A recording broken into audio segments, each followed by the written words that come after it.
Bom, pessoal, boa tarde de novo, né? Hoje o tema da nossa aula vai ser um tema basicamente sobre conceituação, né? Conceitos básicos de interação planta-ambiente. Né? Essa aula eu acho assim particularmente importante, né? Não só para o contexto dessa nossa disciplina, mas também para aumentar a capacidade de vocês interpretarem, né? Os artigos que falam de alguma forma sobre estresse em planta. Né? Isso porque não há um consenso sobre muitos dos conceitos. Até a própria ideia de estresse em planta, né, existem diferentes definições. Né? Então, tem uma definição clássica da década de 70 que considera o estresse, na verdade, como uma pressão externa, né? Mas como vocês vão ver, eu adoto uma versão mais, digamos assim, mais contemporânea, né, que na verdade o estresse, né, ele é uma resposta, um distúrbio no metabolismo da planta, na fisiologia da planta. Né? Então, o que significa que no primeiro momento, né, assim, a priori, a gente nunca sabe se um ambiente, né, um ambiente físico, ele é estressante ou não para uma planta, até a gente verificar os efeitos desse ambiente na planta. Né? Até porque, né, vocês têm que considerar que numa mesma região de produção, assim, no mesmo habitat, né, você pode ter ali diferentes espécies, essas espécies vão responder de forma diferente. Algumas eventualmente até morrem dependendo da oscilação do ambiente, outras têm um desenvolvimento adequado, outras têm um desenvolvimento um subótimo, né? Enfim, então é muito comum, mas ao mesmo tempo assim, é muito comum, inclusive em livros textos, como o do T. Zeiger, né, do Fisiologia Vegetal, tem um capítulo lá sobre fisiologia do estresse, que ele faz também uso dessa ideia assim, de estresse como um fator externo. Né? Então, assim, basta você considerar o que você chama de temperatura alta, aquilo é estresse. Não, não é. Né? Então, eu quero mostrar para vocês uma base conceitual, né, que define estresse do ponto de vista da planta, não do pesquisador, não do cientista. Né? E a gente pode aqui pensar, por exemplo, numa situação bastante óbvia. Né? Então, por exemplo, se a gente for considerar essa situação aqui, né, a gente tem aqui uma hortaliça, né? E sei lá, vamos imaginar que você tem alta temperatura, ou baixa temperatura, ou seca, enfim. Esse ambiente necessariamente é estressante para essa planta, né? Para uma hortaliça, em geral, qualquer coisa é estressante, né? Cá entre nós aqui. Mas assim, por exemplo, se a gente estiver aqui com uma árvore de eucalipto, né? Se a gente estiver aqui com uma planta mais rústica, né?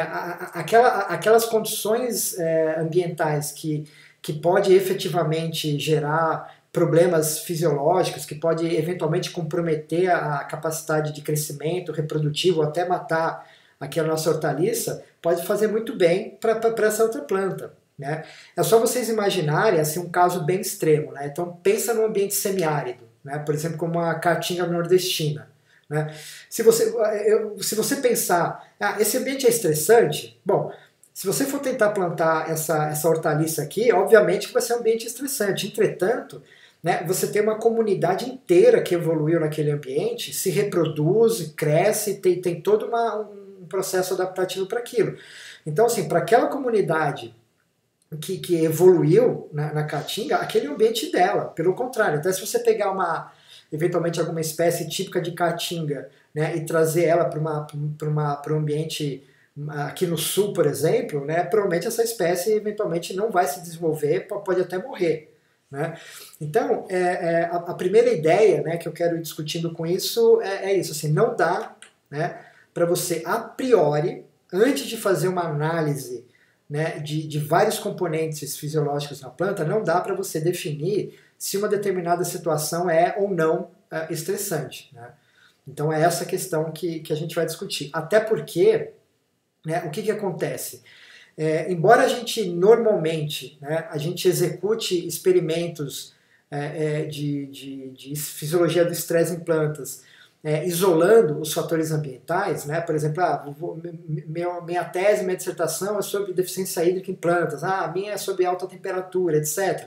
Né? Na verdade, isso são situações absolutamente arbitrárias e artificiais, né? Porque o ambiente de uma planta, né? O ambiente natural, o ambiente de produção agrícola de uma cultura, é um ambiente em que os diferentes fatores ambientais, né, como temperatura, radiação, disponibilidade de água, disponibilidade nutricional, eventualmente algum poluente, sem contar os fatores bióticos, né, como doenças, patógenos, herbívoros, etc., isso tudo interage o tempo inteiro.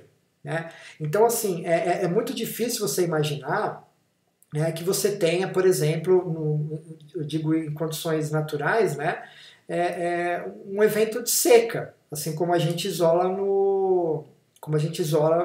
enfim, no laboratório, quer dizer, nem na casa de vegetação a gente consegue fazer isso, né? Por quê? O que acontece? Né? Por exemplo, em geral, né, quando você tem altas temperaturas, né, isso acaba influenciando a umidade, né, a umidade do ar e do solo. Né? Então, geralmente, ambientes de altas temperaturas, você tem uma menor disponibilidade de água, a não ser que, obviamente, chova.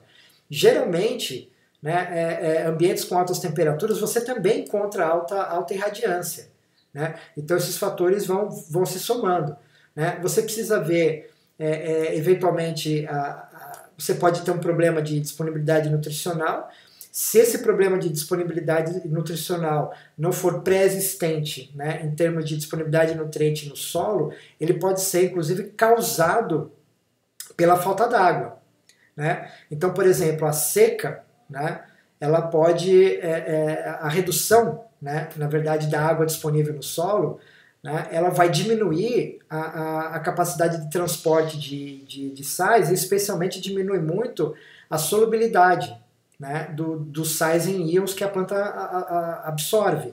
Né? Então, por exemplo, quando você tem uma redução da disponibilidade de água, né, ou seja, quando você tem um déficit hídrico na planta, isso em geral também vai comprometer a capacidade dessa planta absorver, especialmente transportar os nutrientes. Tá certo? Enfim, então sempre há algum nível de combinação de fatores. Né? Então o ambiente da planta ele é muito complexo. Né? E outra questão também que a gente deve sempre considerar é que todas essas interações possíveis, né, que a gente colocou aqui, né, elas podem causar uma a outra. Né? Então, por exemplo, né, vamos pegar aqui um exemplo típico de uma cascata de relações causais entre fatores físicos. Né? Então, por exemplo, quando você tem alta radiação solar, né, o que significa alta radiação solar? Alta radiação solar, em outras palavras, é incidência de energia. Né? É quando o Sol é a maior fonte de energia primária, né? É a fonte única de energia primária, na verdade, e essa energia radiativa, né, ela aquece, né, a atmosfera. O que significa aquecer a atmosfera? Aquecer a atmosfera significa que, à medida que a energia radiativa solar, ela incide, né, sobre as partículas, sobre os átomos, de uma forma geral, da atmosfera, isso diminui a energia cinética das moléculas. Né, aumenta a energia cinética das moléculas. Aumentando a energia cinética das moléculas, você vai ter liberação de calor dessa agitação térmica. Né?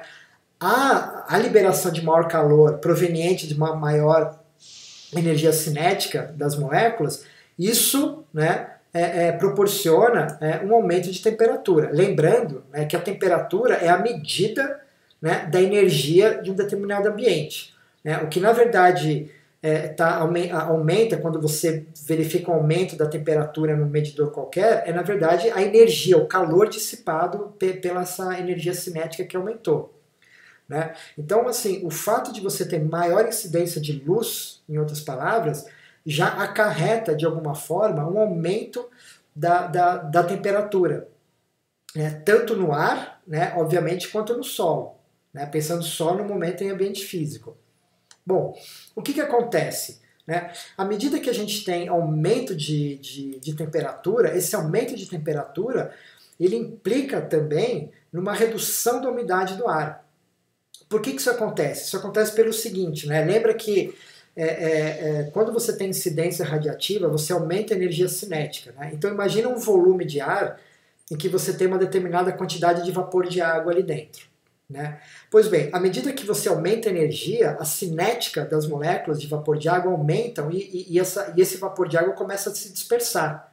Ou seja, naquele mesmo volume de ar, você vai encontrar uma menor quantidade de moléculas de ar. Ou seja, a umidade, a porcentagem de ar, de vapor de água naquele volume de ar diminui. Então, em geral, né, obviamente quando não está chovendo, claro, né, mas em geral quando você tem um aumento da temperatura atmosférica, isso acarreta uma redução da umidade do ar. Né? E uma redução da umidade do ar, ela implica, né, no que a gente chama de aumento da demanda atmosférica por vapor de água, né, ou DPV, déficit de pressão de vapor. Né? O déficit de pressão de vapor é basicamente aquela quantidade de vapor de água, né, necessária para o ar se saturar de vapor de água. Né? Então, assim, portanto, quanto menor a umidade do ar, maior é o déficit de pressão de vapor, né? Maior é o aumento da demanda atmosférica por vapor de água. E o que acarreta isso? Acarreta que quanto maior a demanda atmosférica por vapor de água, isso aumenta a evapotranspiração do sistema. Né? E aqui lembrando que eu chamo evapotranspiração porque eu estou me referindo à evaporação, né, das superfícies físicas, solo ou cursos d'água, né, e da transpiração, né, das plantas naquele ambiente. Então, quanto mais seco o ar, maior a demanda atmosférica por vapor de água, maior a evapotranspiração. Bom, se você tem uma maior evapotranspiração, né, considerando o mesmo input de água no sistema, quer dizer, não está chovendo novamente, né, isso pode levar a um desequilíbrio do balanço hídrico, né, não só no sistema, né, por exemplo, no sistema solo-planta, né, mas particularmente nas plantas, ou seja, toda planta, né, ela depende de uma absorção de água e de uma taxa de transpiração que deve estar em equilíbrio para manter o seu balanço hídrico. Né. Se você aumenta, né, a demanda atmosférica de ar, forçando, né, estimulando o aumento da transpiração, né, mas o input de água não aumenta, né, a absorção de água não aumenta, isso gera um desequilíbrio no balanço hídrico. E, consequentemente, esse desequilíbrio no balanço hídrico ele pode promover uma deficiência hídrica, ou seja, basicamente aqui a gente está falando que a planta, numa determinada situação, numa determinada condição, né, dessa que a gente está causando aqui, ela pode essencialmente perder mais água do que ela consegue absorver. Então isso é uma deficiência hídrica. E, dependendo de certas condições, é isso que a gente vai ver, essa deficiência hídrica ela pode evoluir para um estresse hídrico propriamente dito. Né? Então, em outras palavras, o que a gente está falando aqui? Que o estresse hídrico, né, veja bem, o estresse hídrico ele pode ter como causa primária o aumento da radiação solar. Né? Então, olha que coisa interessante. Né? Quer dizer, um fenômeno, né, de natureza radiativa, né, ele pode estar entre as causas, ou eventualmente ser a causa primária, né, de um fenômeno hídrico, de déficit hídrico. Tá certo? Então, percebam como, nesse exemplo aqui, né, as coisas são completamente relacionadas. Né? Agora você junta isso, sei lá, a incidência de uma doença, né, você junta isso aí, uma deficiência nutricional natural do solo, enfim, né, você pode agregar esses vários fatores. Né, como a gente viu, inclusive, né, um desequilíbrio do balanço hídrico do sistema solo-planta, ele pode promover, né, uma redução da disponibilidade nutricional para a planta, funcionalmente. Quer dizer, você tem lá no solo o elemento químico, mas ele simplesmente não está disponível, né? Porque você precisa, primeiro ele precisa estar na forma iônica, e segundo você precisa ter um fluxo de massa, né? Um fluxo de água para haver o transporte do solo para a raiz e obviamente da raiz para a parte aérea. Por mais que a planta ela possa ter um consumo energético e transportar íon ativamente, né, gastando energia, você precisa ter um transporte de fluxo de massa para os nutrientes irem da raiz para a parte aérea. E aí não tem jeito. Né? Não tem jeito porque depois de um certo tempo, a resposta da planta a tudo isso aqui vai ser fechar o estômago. Né? Então, como a gente viu na aula passada, fechar o estômago em resposta a uma deficiência hídrica é uma solução boa do ponto de vista de tentar manter o equilíbrio do balanço hídrico, mas né, isso pode promover, né, dependendo da extensão desse déficit hídrico, do fechamento estomático, isso pode promover um aquecimento da folha, porque é a transpiração que dissipa a maior parte do calor, né, do calor latente da planta. Então, se a planta diminui a transpiração para economizar água, ela começa a aquecer, né, porque imagina que a radiação está incidindo. Se ela começa a aquecer, você vai ter outros problemas associados, além da deficiência hídrica, a temperatura alta na folha. Né? Então, isso, enfim, de novo, né, para dizer para vocês, né, que no ambiente de produção, né, ou no ambiente natural, né, os fatores não estão isolados, eles acontecem de uma forma bastante sinérgica, né? Eles interagem uns com os outros. Né? Isso pode piorar a situação, como é o caso aqui que a gente está se referindo, mas às vezes a gente pode ter uma atenuação também. Né? Aqui a gente está fazendo algo do tipo worst case scenario, né? Assim, o pior caso possível. Mas você imagina, por exemplo, que você pode ter um período de falta d'água natural, mas entretanto, né, a incidência radiativa é baixa, você tem um período de muita nebulosidade, você não está no verão, você está no inverno, quer dizer, então a atenuação da temperatura da atmosfera pode eventualmente mitigar, minimizar os efeitos da deficiência hídrica, que seriam mais graves numa época de verão. Né? Ainda tem essa. Portanto, né, aquilo que a gente chama de deficiência hídrica, propriamente dito, ela depende, portanto, de várias condições, né? Em outras palavras, né, estou querendo dizer para vocês o seguinte, é muito diferente você conduzir, por exemplo, um experimento de deficiência hídrica no verão ou no inverno.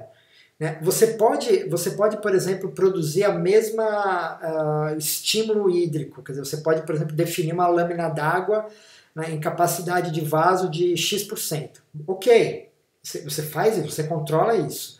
Entretanto, né, o impacto dessa mesma lâmina d'água na planta, numa época ou na outra, vai depender muito da variação dos outros fatores. Né?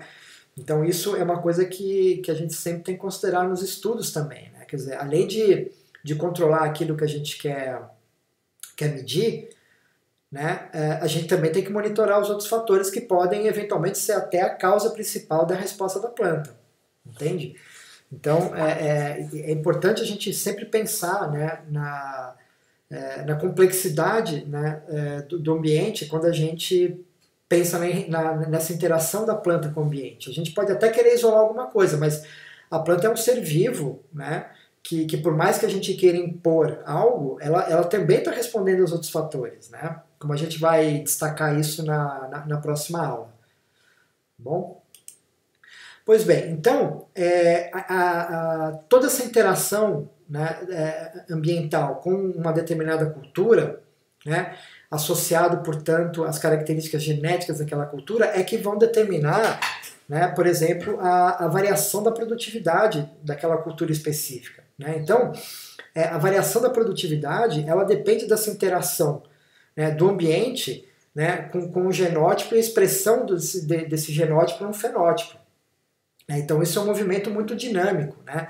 Inclusive uma coisa que é importante vocês não esquecerem, que é o seguinte, além de toda essa complexidade de interação entre fatores abióticos e bióticos, eventualmente, né, isso tudo vai depender também do tempo.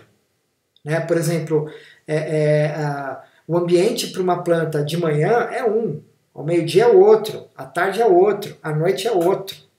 Né? Então você também tem tudo isso variando ao longo do tempo. Né? Então isso é uma questão também difícil da gente lidar, mas que é presente. A gente não pode ignorar, né, as variações dos fatores ambientais no tempo, né? E, consequentemente, fazer com que o desempenho fisiológico da planta também varie no tempo. Por mais que ela tenha ali certas características genéticas, né, essas características genéticas elas vão se expressar dependendo, né, dos estímulos que ela receber.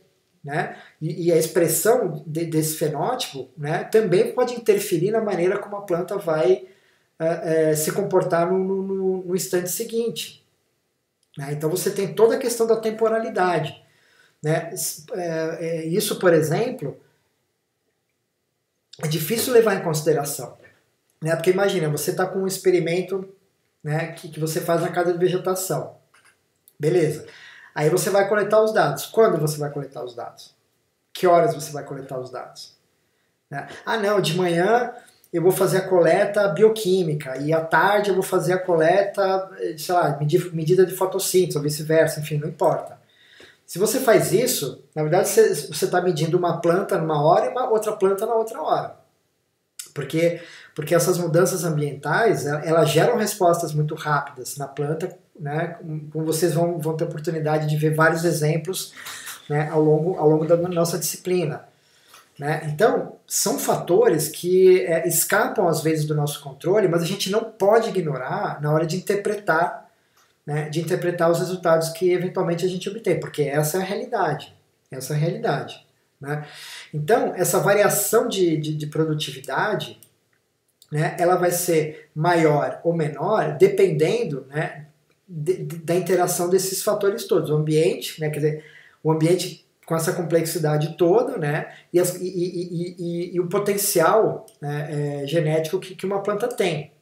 Né? Lembrando que esse potencial genético que uma planta tem, na verdade, ele é algo que é praticamente insondável. Por quê? Porque o ambiente nunca é ótimo a ponto de você ter a expressão de tudo muito bem. Né? Então você sempre tem alguma limitação ali. Sempre tem. É difícil a gente... Mesmo quando a gente trabalha em condição super controlada, que nem no fitotron, por exemplo, sempre tem algum fator que vai limitar em algum momento. É isso que eu quero dizer para vocês. Ou seja, então, do ponto de vista da expressão fenotípica, né, a planta está sempre um pouco abaixo daquilo que ela poderia potencialmente expressar. Né? E o que acontece é sempre isso, né? Que o produto disso, né, é que a gente tem que tentar manejar. Né? E para tentar manejar, ou seja, trazer essa variação para essa, né, vai depender muito de como a gente compreende, né, as respostas de uma determinada planta, né, ou espécie, ou eventualmente cultivar, em determinados tipos de ambiente. Né? Por isso que eu falei para você já no início, não dá para você antecipar, né, se um determinado ambiente vai causar ou não, né, uma situação limitante para aquela planta. Você tem que investigar o comportamento fisiológico dessa planta. Né? Então, esse é uma primeira questão importante. Né? Então, de uma certa forma, em qualquer situação, em qualquer lugar, né, que a planta cresça, ela sempre vai estar sujeita a múltiplas, né, o que eu chamo de perturbações ambientais, né, que poderão limitar o seu crescimento, né, ou o seu desenvolvimento, né, porque a planta, ela, ao mesmo tempo que ela cresce, ela também se diferencia, né, diferente, assim, por exemplo, de um animal. Né. Então, eu acho assim, a primeira ideia central daqui é que o que você tem no ambiente, na verdade, são perturbações. Né, são oscilações do ambiente, né, são perturbações que vão gerar um impacto, vão ser percebidos pela planta e vão gerar um impacto nessa planta. Esse impacto e a maneira como a planta vai lidar com esse impacto é que efetivamente, né, podem ou não produzir uma resposta de estresse, um estresse moderado, um estresse severo ou, obviamente, a morte da planta. Tá certo? Então, só que a planta, obviamente, ela não é um robozinho, né, que tem uma só programação e só responde de um jeito a qualquer situação. Não é isso. né? A planta, como qualquer ser vivo, né, isso é sempre importante a gente lembrar, elas têm o que a gente chama de plasticidade fenotípica. Né? A gente vai falar um pouco mais sobre isso no próximo slide. Né? Então, o que é a plasticidade fenotípica? Né? É assim, conceitualmente, né, a plasticidade fenotípica é o conjunto de respostas, né, que a planta produz, que ela expressa frente às mudanças no seu ambiente. Né? Então, em outras palavras, a plasticidade fenotípica é a capacidade que a planta tem de mudar, né, o seu comportamento fisiológico, o seu comportamento de crescimento e eventualmente até a sua morfologia, né, dependendo do tempo em que ela fique no ambiente com oscilações, com perturbação. Né? Então, plasticidade é esse conjunto. Então, quando a gente fala em plasticidade fenotípica, né, a gente também não está dizendo necessariamente que a planta com plasticidade fenotípica ela vai suportar melhor uma perturbação. Não, porque quando a gente avalia a plasticidade fenotípica, né, a gente está avaliando uma variação de resposta. Essa variação pode ser para menos, assim, menos no sentido negativo, pode ser para mais. Né? O fato, né, é que as plantas são organismos plásticos, ou seja, eles conseguem ajustar, né, os seus componentes morfofisiológicos a diferentes situações. Né? E, obviamente, existem plantas que fazem isso com maior ou menor eficiência. Né? Então, sim, de fato, né, a plasticidade fenotípica ela pode diminuir ou eventualmente até evitar a injúria. Né? Então, ela é um componente importante nas plantas, né? E essa capacidade delas se ajustarem ao ambiente. Né? E frequentemente, né, as plantas que têm maior capacidade de resposta, elas em geral têm uma boa plasticidade fenotípica. Né? A gente vai discutir um pouco mais a diferença, por exemplo, entre resistência e tolerância, né? Que esse também são conceitos, né, que eles, às vezes eles são colocados como sinônimos, às vezes são trocados as definições, enfim, isso depende muito do contexto. Então, como eu falei para vocês, a ideia aqui é oferecer para vocês, né, um contexto teórico, né, com conceitos relativamente bem definidos que são encadeados uns nos outros dentro de uma teoria, né, a teoria da estabilidade, como a gente vai falar daqui a pouquinho. Tá? Então, essa interação, né, do ambiente, né, com o genótipo e o fenótipo da planta é variável, né, como a gente falou, e é isso que a gente chama de plasticidade fenotípica. Né? Então aqui a gente traz dois exemplos para você de plasticidade fenotípica. Né? Então aqui a gente tem uma espécie, por exemplo, né? E percebam que aqui a gente está medindo a altura. Né?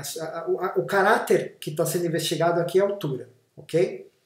E o que acontece? Né? Percebam que essa espécie em particular ela pode apresentar diferentes fenótipos em relação à altura em função do quê? Em função da altitude, né, onde elas são plantadas. É claro, né, que, como eu falei anteriormente, o fato de você estar numa altitude maior ou menor não implica só uma questão de altitude propriamente dito. Né? Isso vai influenciar a quantidade de radiação incidente, consequentemente a temperatura e etc. Né? Mas enfim, né, aqui é só para mostrar para vocês, né, o que seria um exemplo de plasticidade. É isso aqui, uma mesma espécie, né, que sendo cultivada ou crescida em diferentes altitudes, ela expressa fenótipos, né, bastante diferentes. É o mesmo material, né, genético básico, né, da mesma espécie. Né? E aqui é um outro exemplo, né? uma outra espécie, né?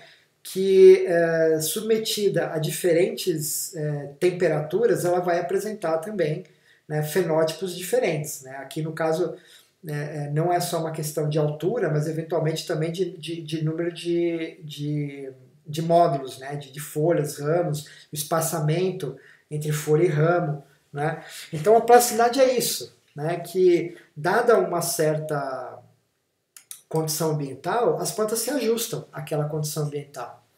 Né? Então, isso é a plasticidade. Né? Essa variação, né, de determinadas características que são mensuráveis, altura, capacidade fotossintética, atividade bioquímica de alguma enzima, enfim. Não interessa o atributo que você está medindo. A questão é você avaliar a variação desse atributo em diferentes ambientes. Né? Tanto é assim que uma das medidas de plasticidade fenotípica, né, aí tem um artigo que coloca isso, é justamente, por exemplo, o coeficiente de variação, né, o que a gente chama, na verdade, de variabilidade fenotípica. Isso é uma coisa interessante, né? O coeficiente de variação entre diferentes ambientes é uma medida de quanto a planta consegue variar. Né? Então, aqui vem uma coisa interessante, né, porque se a gente for dar uma interpretação puramente estatística para o coeficiente de variação, né, a gente, enfim, se a gente for perguntar para um estatístico clássico, vai dizer assim, olha, o coeficiente de variação não pode ser maior do que 20, 30%, porque isso implica em problema amostral, etc, etc, etc. Não é só isso. O coeficiente de variação, ele embute, na verdade, essa plasticidade da planta. Essa plasticidade da planta.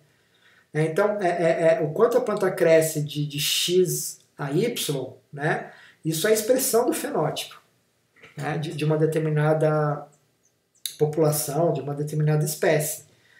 Né? Então, a plasticidade fenotípica é um componente muito importante para a gente considerar, ou seja, né, nesse caso, o que eu estou querendo dizer para vocês? Né? Esse fenótipo não é um fenótipo, não é essa planta estressada, por exemplo. Ah, mas ela está mais baixa. Isso não é sinal de estresse. Isso aqui é o quanto essa planta ela consegue se ajustar e responder às condições ambientais, expressando este fenótipo em particular. Né? Então, essa situação, né, ou seja, a presença de diferentes fenótipos, né, a observação de diferentes fenótipos, não implica de uma forma direta, sem outras análises, sem um contexto mais bem definido, né, uma situação de estresse. Né? Aqui é a mesma coisa. Né? Se eu passar, qual desses ambientes é mais estressante para a planta? Aposto que todo mundo aqui vai falar isso aqui. Não é verdade. Não é verdade. Quer dizer, nessas condições aqui, esse é o fenótipo possível. Esse é o fenótipo que é a solução para a planta se desenvolver naquele ambiente específico. Não é porque ela é menor do que essa aqui, que significa que isso aqui é um ambiente estressante. Pelo contrário, né? O que pode acontecer é o seguinte, né? O que poderia ser uma situação de estresse aqui, por exemplo? Né? Seria, por exemplo, você pegar um material que foi cultivado aqui e transplantar ele para essa situação. Aí é diferente. Aí é diferente. Né? Aí provavelmente essa mudança repentina de ambiente, de fato, pode gerar distúrbios na planta que eventualmente vão comprometer, né, a capacidade dela continuar se desenvolvendo, se reproduzir, ou eventualmente até matar a planta. Né? Isso é uma coisa importante, né, de vocês lembrarem. As plantas são organismos modulares. Né? O que significa isso? Significa que elas vão crescendo ao longo do tempo. Né? Elas vão emitindo folhas, vão emitindo nós, vão emitindo gemas, vão emitindo novos módulos ao longo do tempo. Né? Significa que quando você pega uma planta e joga para outro lugar, né, aquele componente, aquele conjunto de módulos que você jogou no lugar, ele tem uma origem. Né? Aí a gente precisa estudar qual vai ser o comportamento dos novos módulos naquela nova situação. Né? Isso é uma coisa interessante para vocês pensarem. Né? Vamos dar um exemplo assim. Vamos imaginar que vocês fazem um experimento de alagamento. Tá? De alagamento, suspensão hídrica, enfim, não importa. Né? Algum tipo de experimento que você consiga, num determinado ponto, né, você consiga produzir um estímulo potencialmente estressante para a planta. Potencialmente estressante para a planta. Tá. Né? Então, sei lá, você suspendeu a irrigação, ou você alagou, sei lá, jogou sal ali dentro. Enfim, né? Não importa. A pergunta que eu faço para vocês que planta vocês vão medir? Né? O que eu quero dizer? Como assim, que planta que eu vou medir? Aquela que... Eu quero dizer o seguinte, veja bem, né? A tua plantinha vinha numa condição. né? Ela vinha numa condição, aí de repente você coloca sal, tira a água dela, ou joga água nela, ou, enfim, você faz alguma coisa com ela. Ok. A resposta, por exemplo, a resposta, vou imaginar assim, uma análise de atividade bioquímica de sistema antioxidante, uma análise fotossintética, enfim, qualquer uma dessas análises, né, você vai fazer aonde? Você vai fazer nos módulos, né, nas folhas que cresceram até aquele momento, ou você vai avaliar o comportamento dos módulos que cresceram a partir daquele ponto, aquele ponto de perturbação. São coisas completamente diferentes. Completamente diferentes. Né? Que resposta você vai medir? Né? O que pode acontecer, por exemplo, né, e isso eu já avaliei várias vezes, né, que é o seguinte, de repente, assim, quando você pega uma planta que está acostumada ao ambiente, joga ela num outro ambiente, por exemplo, sei lá, aumenta a temperatura de repente, você mede a resposta naquela folha, você vai encontrar uma resposta de termotolerância, por exemplo, expressando naquela temperatura fixa heat shock proteins, por exemplo. Mas, se você deixar aquela mesma planta nessa temperatura durante alguns dias, a ponto dela produzir uma nova folha, essa folha nova produzida naquilo lá vai ter uma fisiologia e eventualmente até uma anatomia diferente da folha inicial já ajustada, ou seja, em função da plasticidade fenotípica. Né? Então, isso é uma coisa importante para começar a pensar nos delineamentos. Quando eu faço a medida? Eu faço a medida na planta antes, no que era a planta até o momento do estímulo, né? Ou eu vou avaliar, né, a resposta dos próximos módulos, né, das próximas folhas ou ramos, por exemplo. Né? O que na verdade seria muito interessante, pessoal, é fazer as duas coisas. No fundo é isso que eu quero dizer. Assim, é comparar, assim, no mesmo indivíduo, os dois fenótipos. Né? Uma folha, por exemplo, que não estava habituada a uma situação e ver a resposta dela, né? E depois ver o comportamento, as características da folha que surge após aquela situação. Claro que isso exige todo um planejamento, um delineamento específico, etc.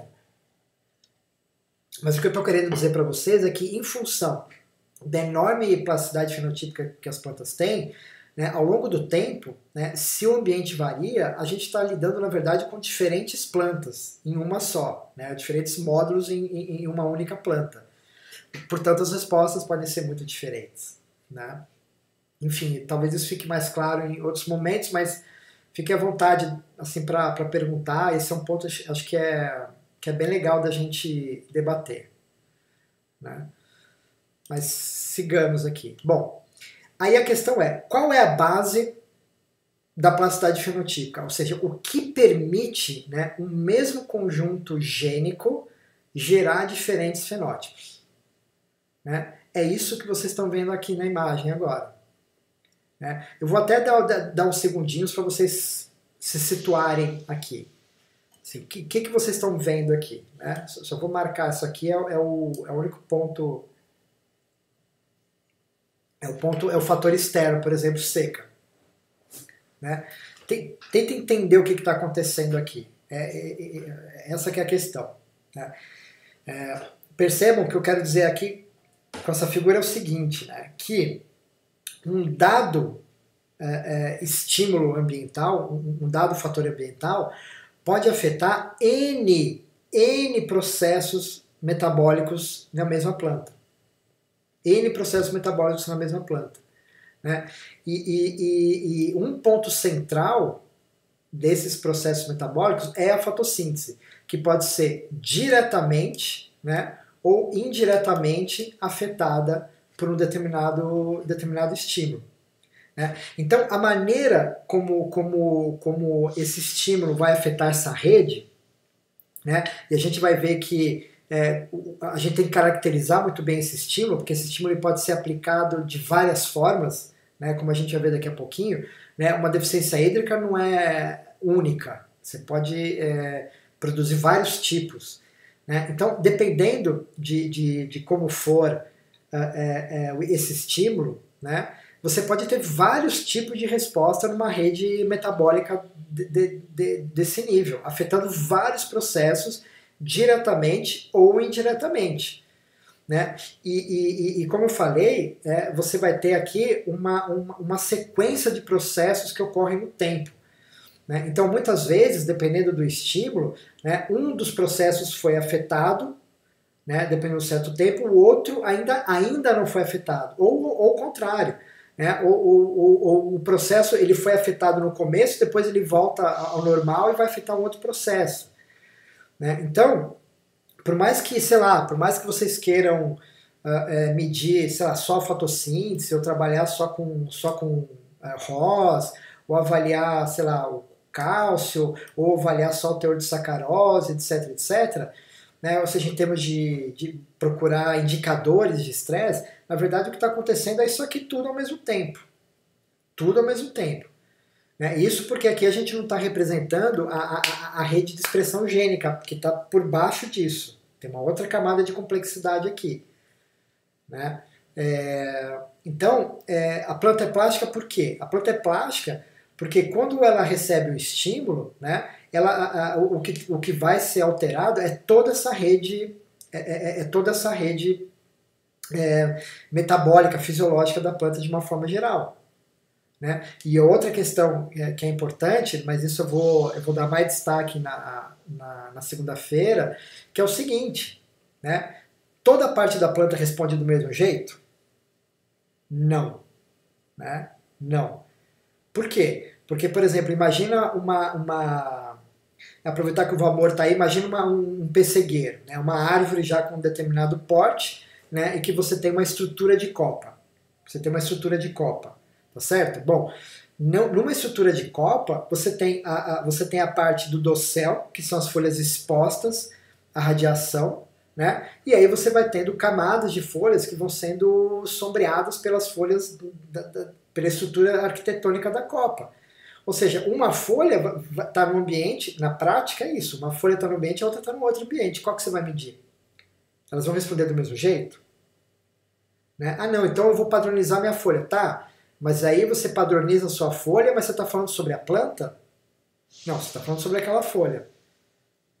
Né? Então, a gente sempre tem que ter alguns parâmetros também, né, que eu chamo assim de parâmetros globais. Você pode até fazer as medidas, e deve fazer, na verdade, né, essas medidas pontuais em módulos, com algum nível de padronização.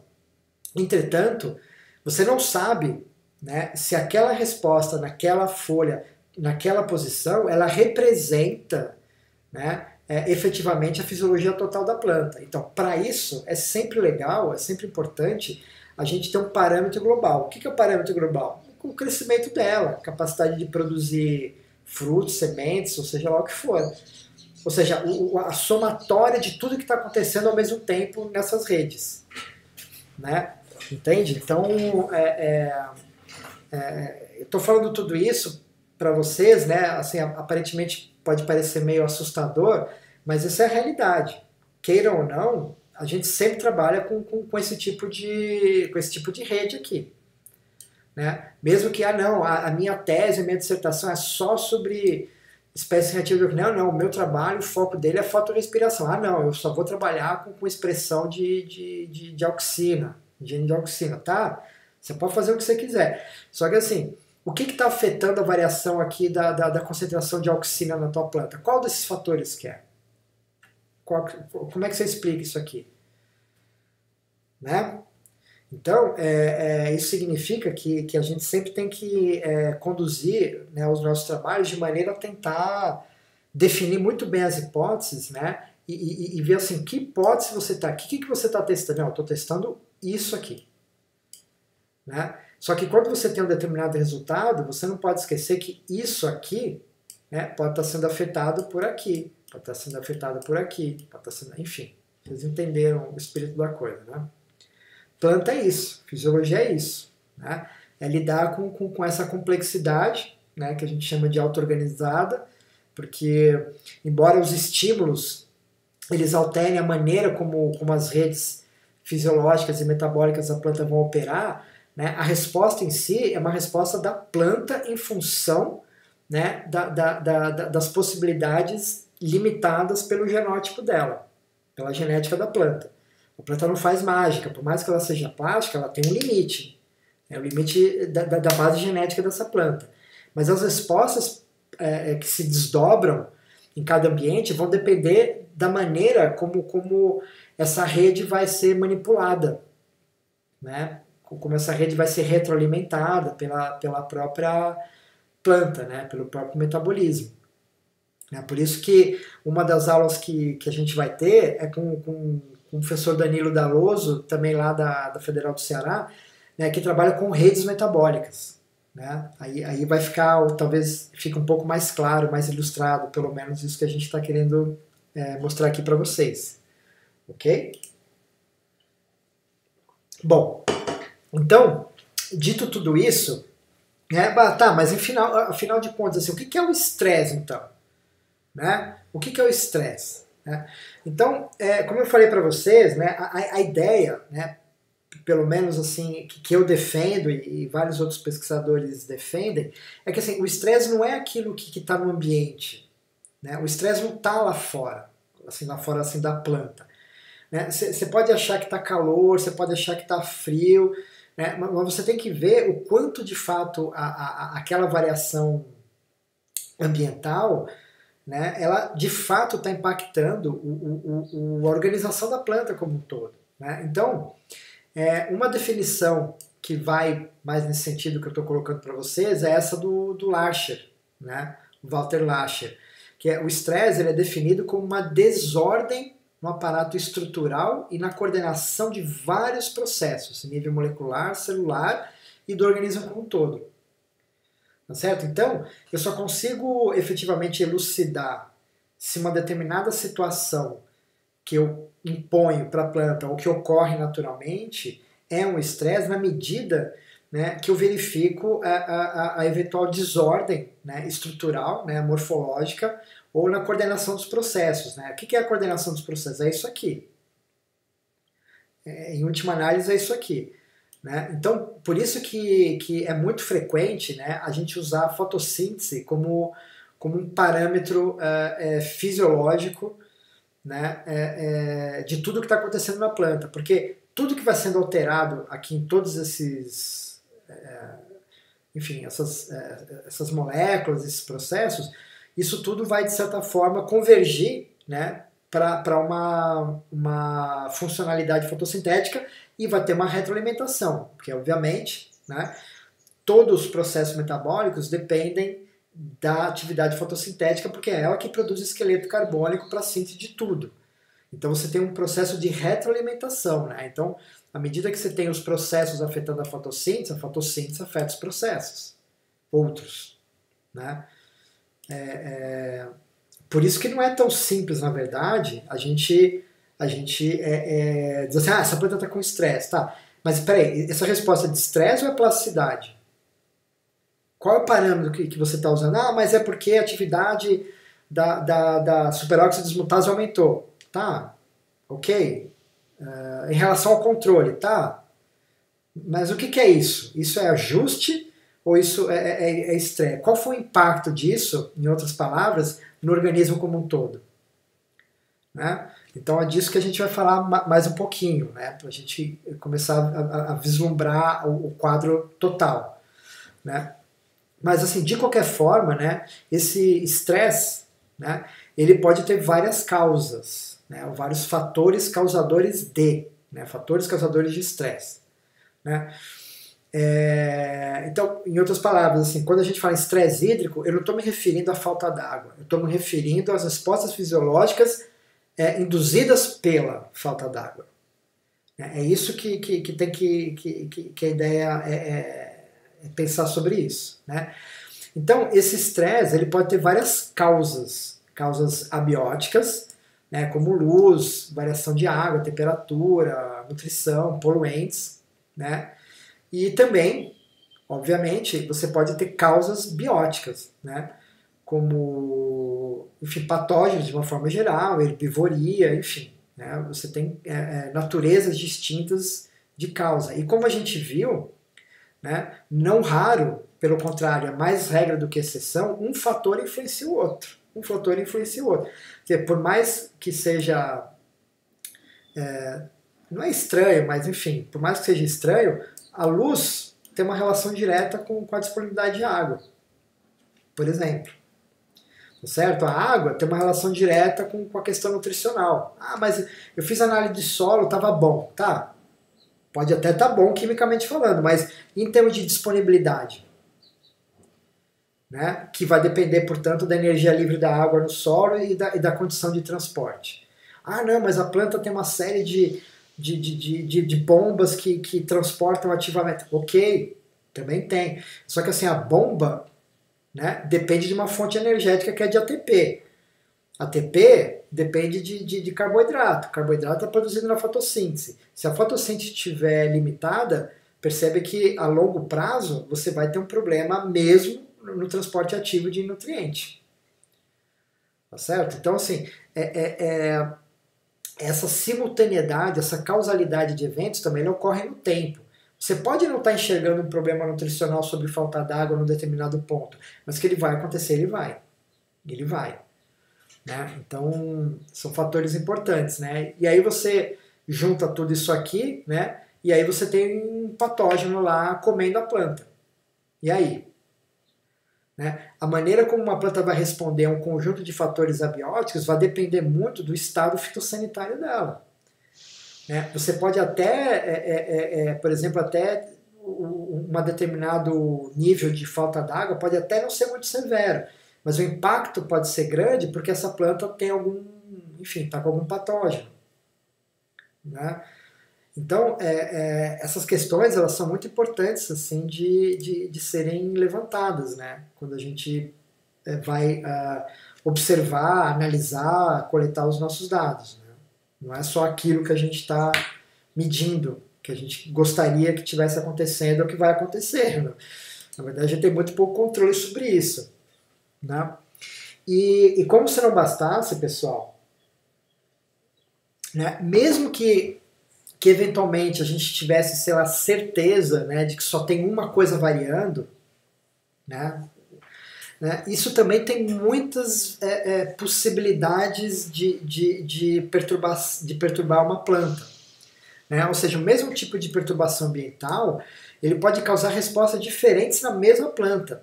Né? Por exemplo, a depender do estágio de desenvolvimento da planta. Né? Uma coisa é uma planta passar por um período de alta temperatura, né, no estado pós-emergência, né, plântula. Outra coisa é essa mesma planta passar por um problema de temperatura quando ela já está no estágio vegetativo avançado. A outra coisa é se essa perturbação acontecer no estágio inicial da reprodução ou final da reprodução. Quer dizer, então a gente nem consegue garantir que uma perturbação específica vai impactar uma planta do mesmo jeito, porque vai depender de qual é o estágio de desenvolvimento daquela planta. Existe uma variação muito grande de suscetibilidades ao mesmo fator ambiental em diferentes momentos da vida da planta. Né? Obviamente do genótipo, a gente pode até estar pensando na mesma espécie, mas quando a gente pensa em cultivares diferentes, você tem variações enormes, assim, gigantescas, né, da habilidade de uma mesma espécie, mas com genótipos eventualmente melhorados, né, ou piorados, né, depende do ponto de vista, de responder. Ah, mas eu vou fazer um trabalho com soja, Glycine-Max. Pera lá, você não está estudando Glycine-Max, você está estudando um cultivar em particular. Né? O BMX potência, beleza, você está estudando Glycine-Max, cultivar BMX potência, massa, mas isso não significa que você vai ter a mesma resposta de uma outra cultivar. Né? Isso vale para todas as espécies cultivadas. Né? Então tem isso. Né? O órgão ou tecido em questão, beleza, então por exemplo, você submeteu a tua planta lá a uma condição, o que você vai analisar? Né? Você vai analisar raiz, você vai analisar folha, você vai analisar semente, o que você vai analisar? Né? Porque assim, você acha que o mesmo fator ambiental vai impactar a fisiologia da folha? A gente já viu que depende da folha, né, da mesma forma que vai impactar a fisiologia da raiz? Né? Provavelmente não. Né? Então, qual é o órgão ou tecido em questão? O que está sendo analisado? Você está falando sobre o quê? Né? Em outras palavras. Tá certo? Então, você tem toda essa questão associada à tua planta. A tua planta. Né? Isso aqui está associado à tua planta. Mas, além disso, né, a gente também tem, né, variantes sobre o fator causador do estresse. Aqueles fatores bióticos ou abióticos. Né? Por exemplo, você fala de temperatura alta. Ah, minha dissertação havia a resposta da planta temperatura. Tá, que temperatura alta? Você está falando aqui de 30 graus? Está falando de 35 graus? Está falando de 40 graus? Qual é a severidade, né, da tua perturbação? Ah, vou trabalhar com deficiência hídrica. Perfeito. Mas que deficiência hídrica você está se referindo? Você está se referindo a uma deficiência hídrica com 50% da capacidade de campo ou de vaso, dependendo do experimento, 80%, 20%? Qual que é essa deficiência hídrica? Qual é a severidade dela? Né? Um outro fator igualmente importante é a duração.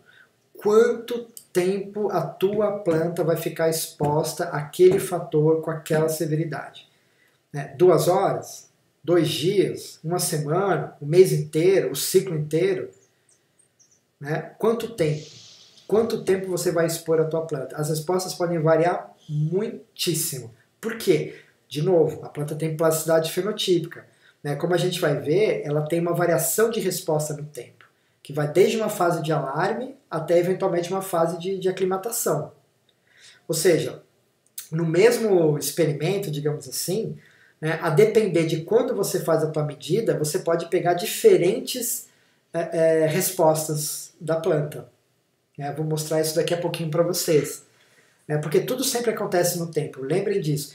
Se a duração for longa o suficiente, né, para a planta desenvolver novos módulos, assim, produzir novas folhas, produzir perfilhos, enfim, dependendo da planta que você está trabalhando, você vai analisar a planta mãe ou o perfilho? Você acha que a resposta do perfil é igual à da planta-mãe? Quer dizer, a planta-mãe estava lá antes de você iniciar a tua perturbação. O perfil veio depois. Será que a fisiologia dele é igual? Provavelmente não. Né? Então são coisas que têm que ser pensadas. Né?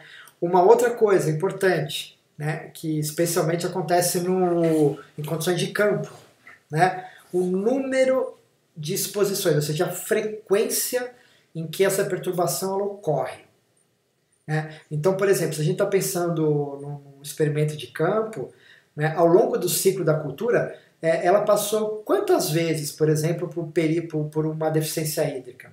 Independente da severidade da duração. Né? Vamos pensar só em frequência, assim, ocorrências. Quantas vezes? 1, 2? Quando foi que aconteceu isso?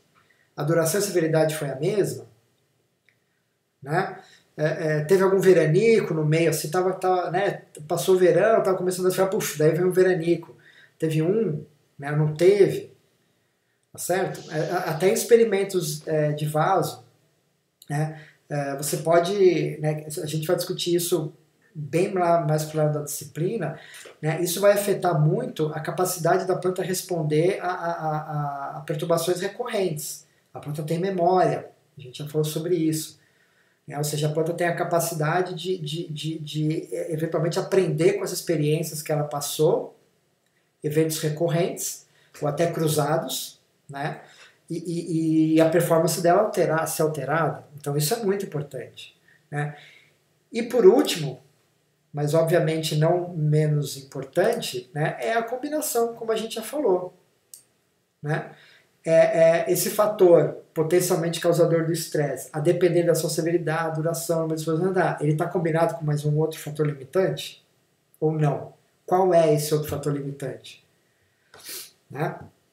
Então, isso são coisas assim, muito relevantes. Quer dizer, a planta, né, por mais que a gente tenha necessidade de simplificar os nossos experimentos por vários motivos, né, a planta não está nem aí para isso. A planta ela lida com essa realidade dela, e essa realidade dela é muito complexa, variável, muito dinâmica.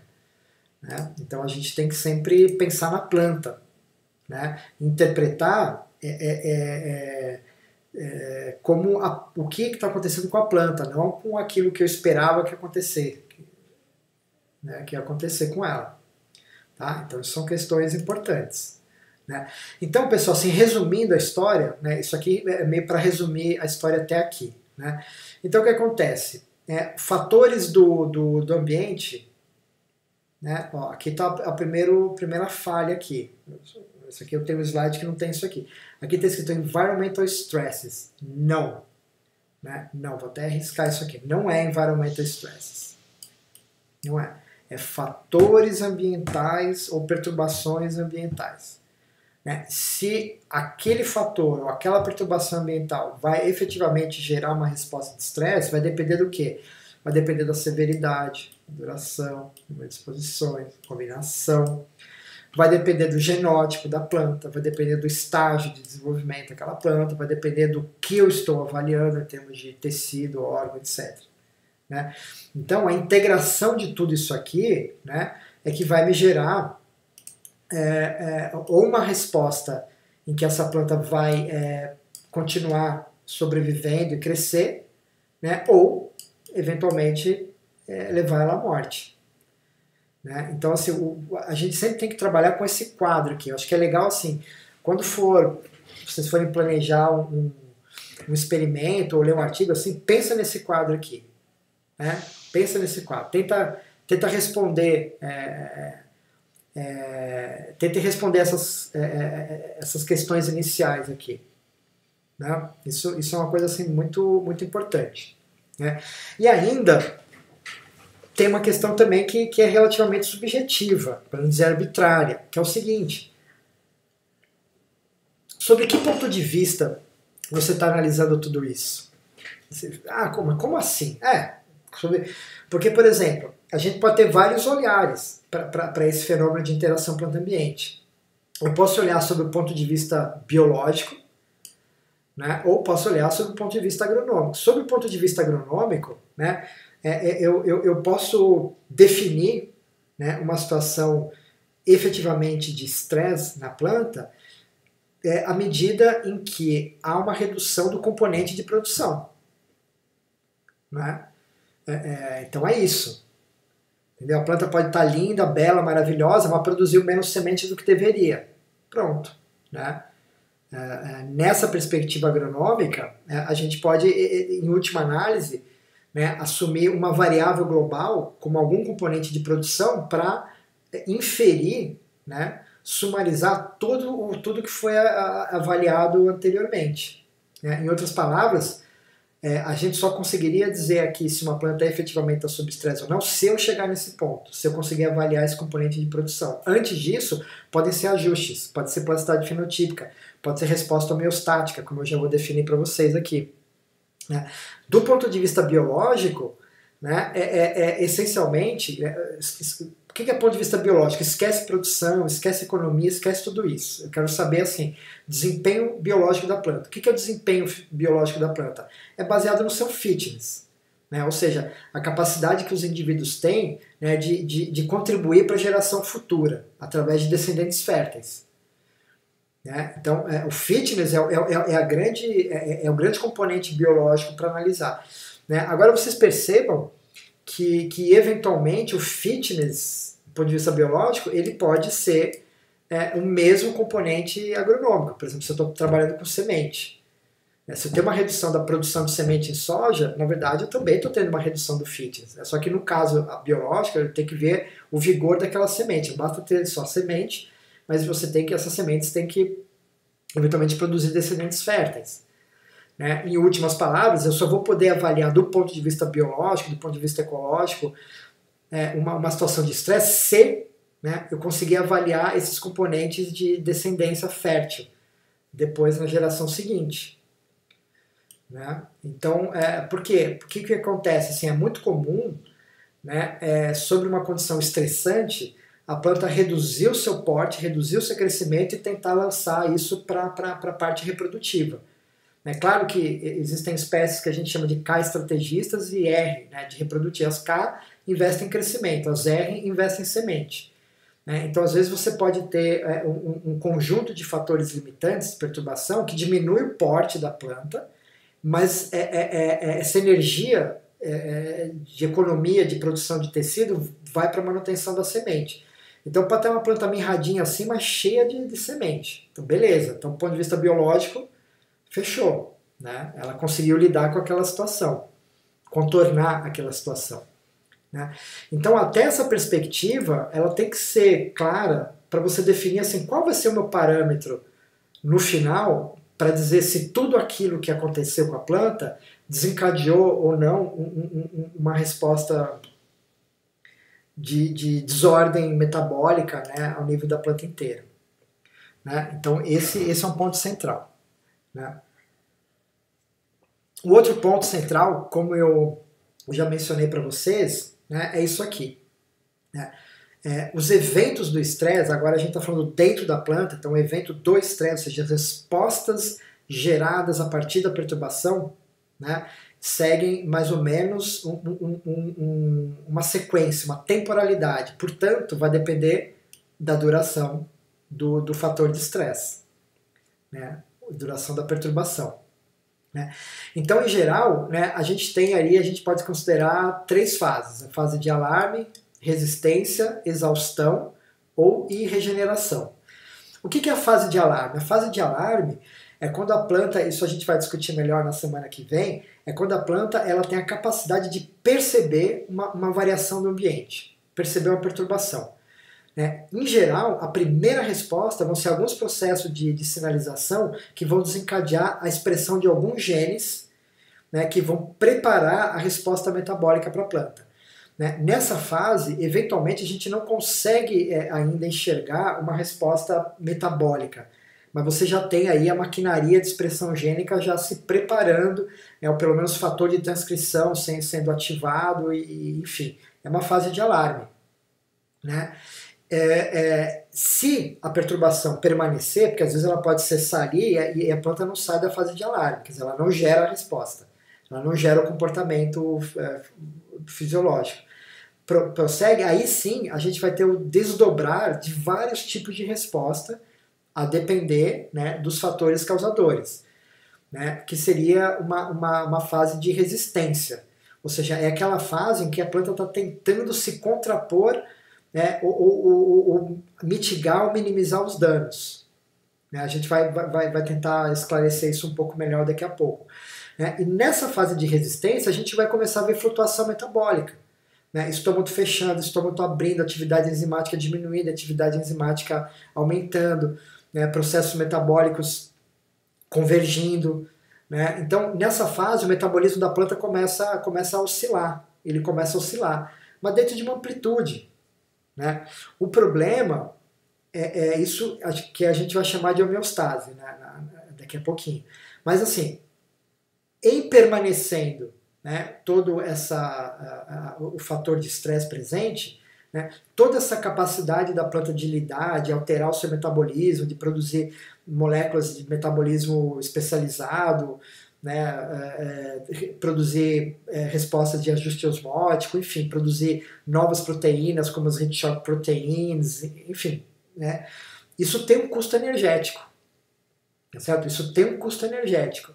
Né? E como a gente já falou na primeira aula, e eu falei agora, a fotossíntese é um ponto focal nisso, ela é central, porque ela acaba, direta ou indiretamente, sempre sendo afetada por qualquer perturbação e sendo comprometida. Se você compromete o processo fotossintético, né, você acaba comprometendo a capacidade da planta produzir energia para alimentar esse metabolismo de manutenção e reparo. Você tem gasto de ATP maior.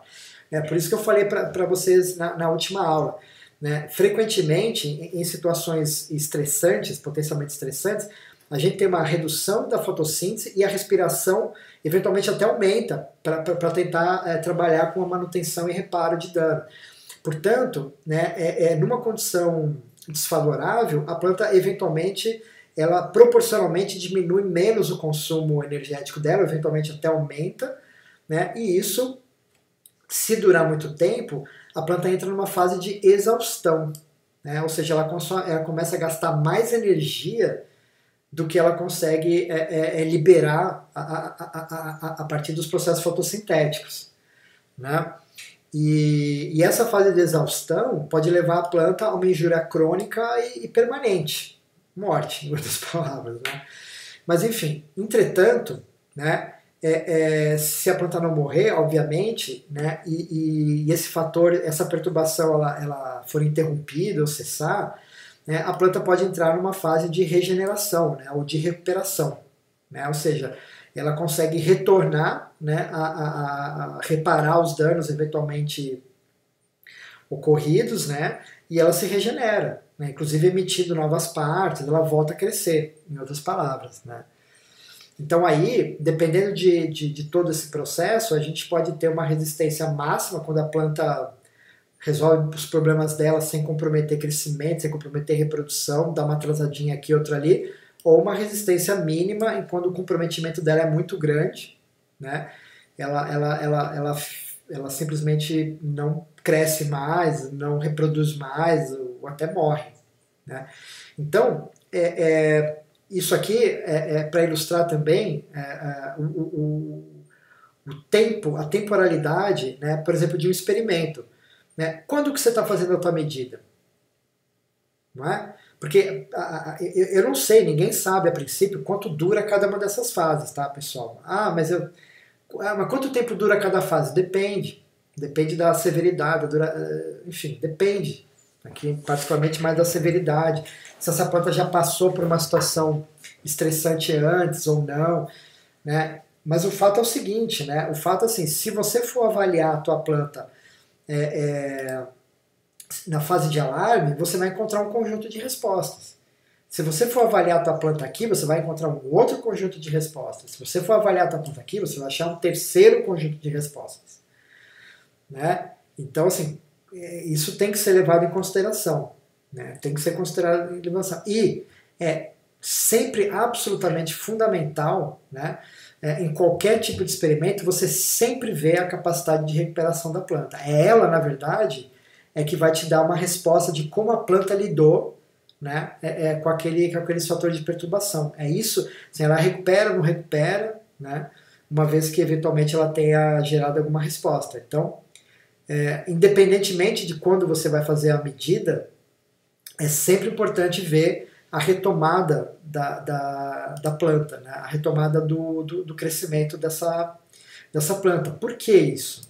Né? Porque todo organismo biológico, não só plantas, né, tem uma propriedade que a gente chama de homeostase.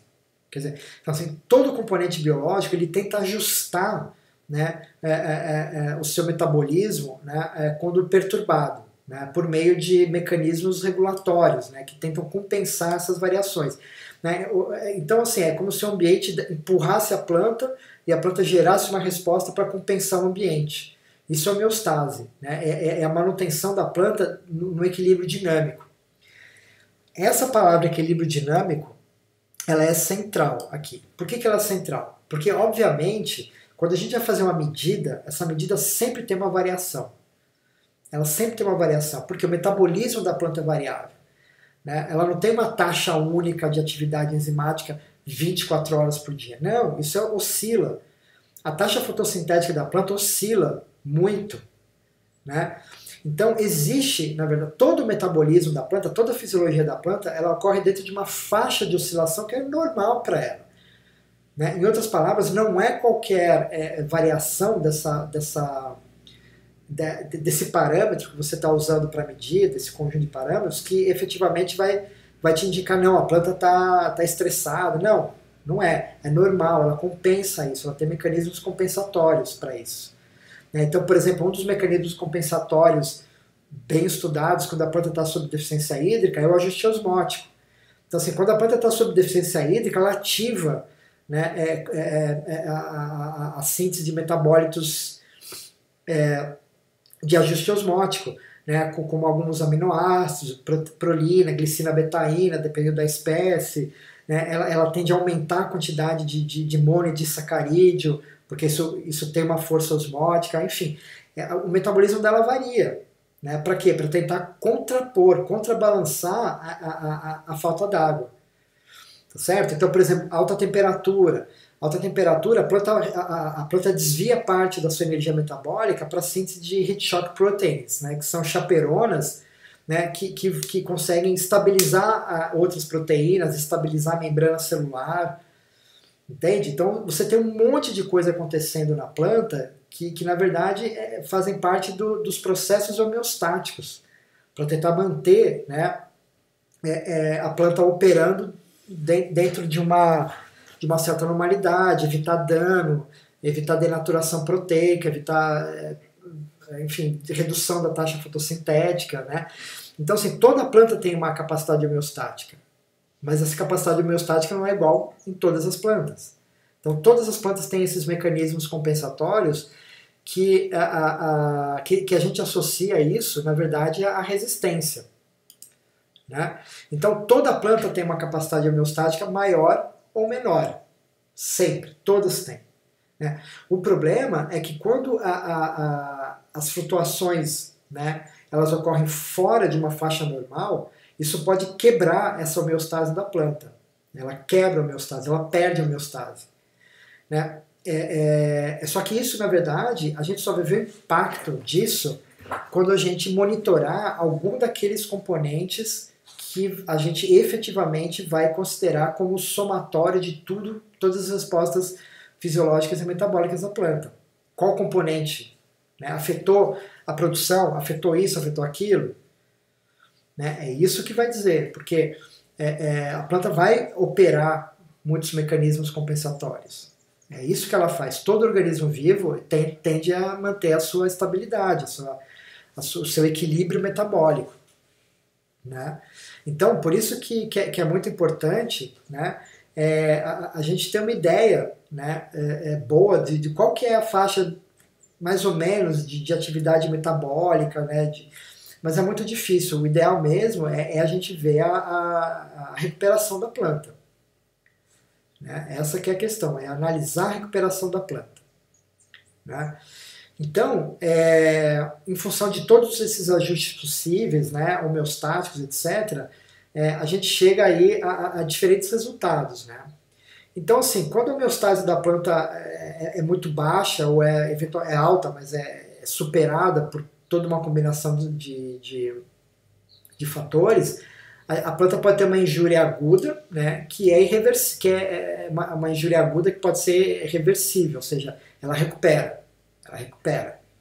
O problema é quando ela tem uma injúria crônica, né, que a planta não recupera mais o status de crescimento, de reprodução, ou eventualmente ela morre. Né? Então, enquanto você não tem uma injúria assim, crítica, né, a planta ela fica oscilando, né, ela oscila, né, ou seja, ela muda alguns componentes compensatórios, ela muda algumas respostas metabólicas dela, né, e para tentar se ajustar. Né? Isso é a tal da plasticidade fenotípica dela. Né? Algumas plantas têm maior capacidade de plasticidade, outras têm menor capacidade de plasticidade. Né? Então, é fundamental, né, a gente sempre avaliar como que a planta se recupera ao final.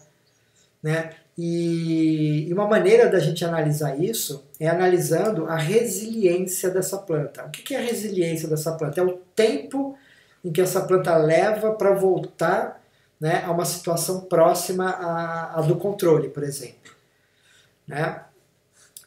Isso é importante. Assim, quanto tempo você observou após a recuperação? 24 horas, 48 horas?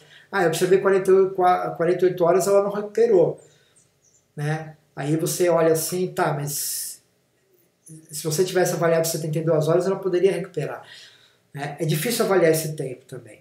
Né? É difícil. Então, normalmente a gente faz uma coisa comparativa. Porcentagem de recuperação. Porcentagem. Quanto ela recupera. Né? E o tempo. Então, a resiliência é o tempo.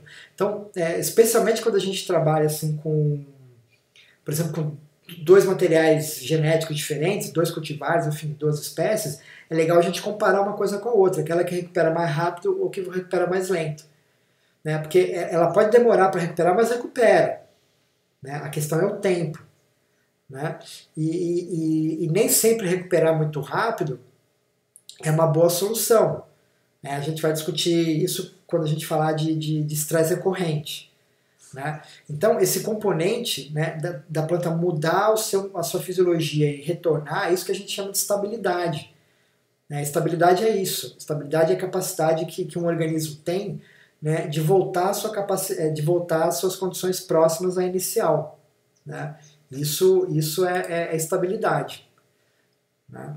E por isso que é sempre importante a gente estudar o efeito da perturbação antes, durante e depois da perturbação ser cedida. Né? Tá? Então, né, isso aqui é uma daquelas coisas assim para levar, né? Take home lesson. O termo estresse, portanto, ele não deve ser aplicado a rápidos ajustes de fluxos metabólicos. Né? Não, porque isso é normal acontecer. Né? É normal. Né? Então você sempre vai ter alguma flutuação metabólica quando a planta é estimulada.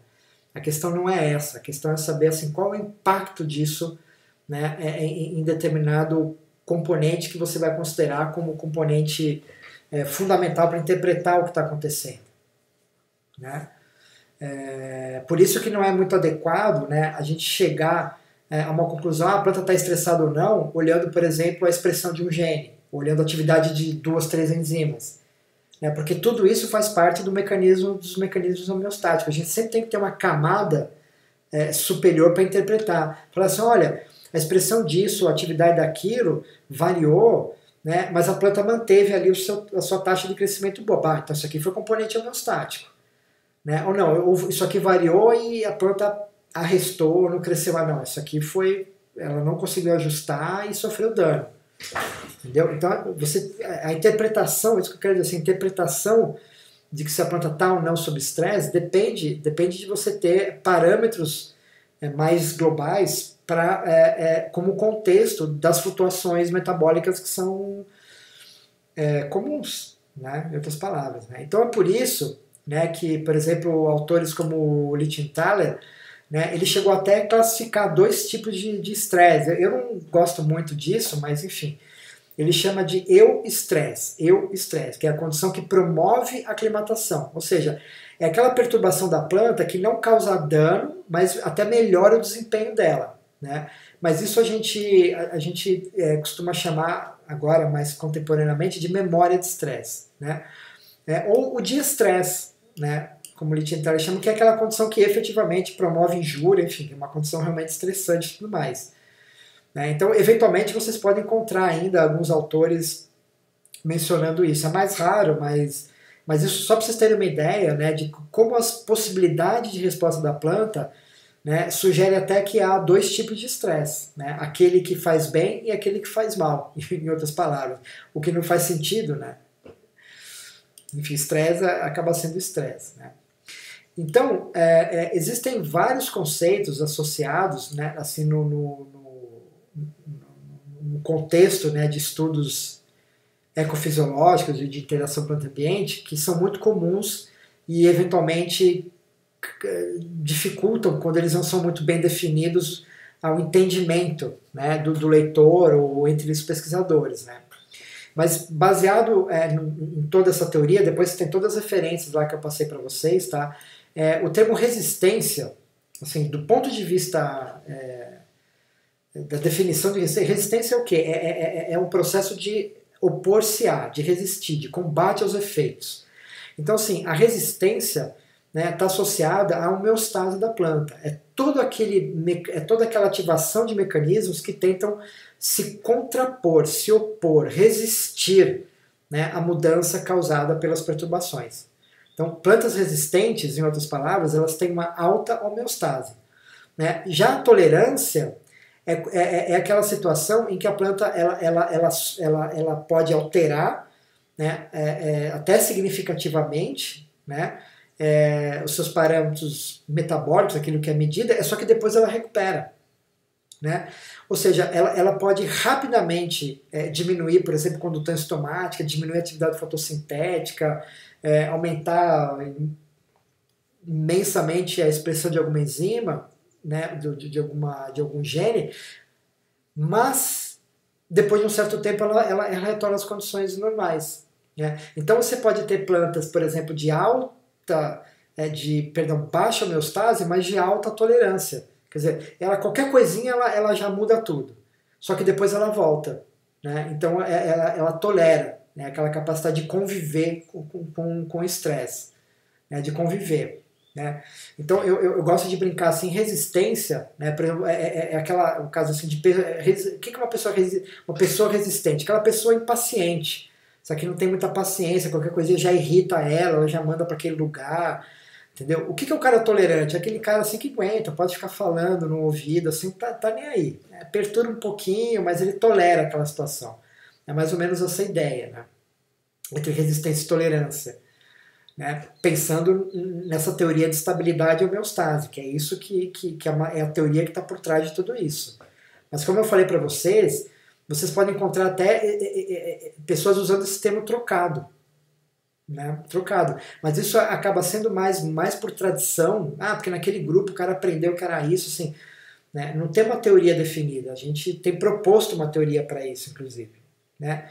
E um outro conceito, pessoal, assim, que é um conceito mais difícil de analisar, é o tal do avoidance, né? Ou evitância, que em português é uma coisa esquisita. Né?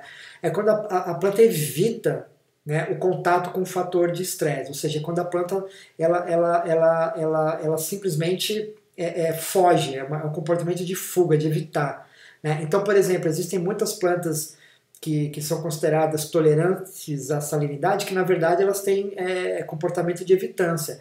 Né? Por exemplo, tem uma plantinha chamada triplex, né, que ela vive em ambientes salinos, mas o que ela faz? Na verdade, né, aquela alta salinidade não interfere no metabolismo dela. Ou o sal fica alocado no vacúolo sem afetar a atividade metabólica no citoplasma, ou o sal é transportado e depositado na folha. Então, na verdade, ela evita isso. Né? Um comportamento de evitância pode ser também aquela capacidade que as plantas têm de aumentar o sistema radicular e buscar água onde está faltando. Né? Então, assim, ela evita as regiões de baixa disponibilidade de água e vai buscar água onde tem. Né? Mas eu confesso para vocês que esse comportamento de evitância ele é mais difícil analisar. Né? Mas enfim, mas a ideia é essa. Né? Quando você tem um agente estressor, né?